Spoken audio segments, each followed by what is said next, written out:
friends, today we are going to learn about friction and how to calculate the coefficient of friction. Let me explain the concept of friction. If I roll this pencil, it will stop after some time. In the absence of friction, the pencil will keep rolling, but it stops due to the resistance of the frictional force. Now let us study the static friction force. When this block is placed on the table, there is friction present between the table surface and the block. Let's have a look at this diagram. The weight of the block, which is W, is acting downwards. When we apply any force on the block, it will not move unless and until the force applied is more than the static frictional force. The downward force acting on this block is its weight, for which we get an equal and opposite reaction, which is known as normal reaction. Static frictional force is given by the equation Fs is equal to mu into n, where n is the normal reaction, which is equal to the weight of the block, and mu is the coefficient of friction. Now we will find out the value of mu through an experiment.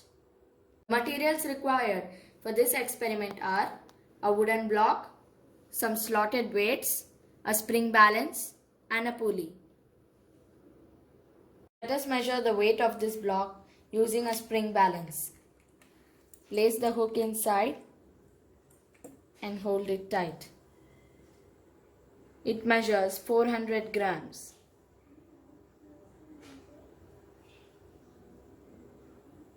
Now let us see how we are going to do this experiment. If I put some weight here, then using the pulley, it will apply a horizontal force on this block. The block will move only when the force is more than the frictional force. Now let us place the weight as we saw it in the diagram.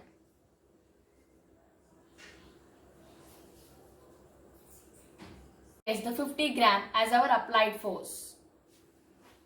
Observe that the block is not moving, which means the frictional force is more than the applied force.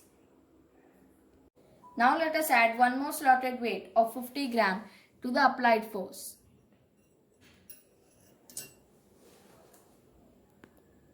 Can you observe that the block is still not moving? This means that the frictional force is more than the applied force of 100 grams. The same way, I have added one more weight, but still the block is not moving. Now I have added one more weight. Now let us see if the applied force is more than the frictional force. I have held the block purposefully just to explain you.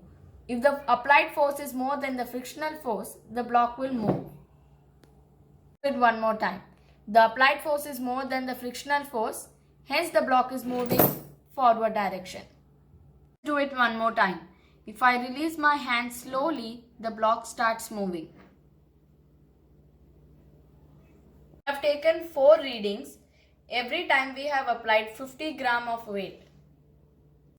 Through this formula, we can find out mu. Mu, or the coefficient of friction, can be found out using Fs by n. We have taken 4 readings, and only on the 4th reading the object started to move.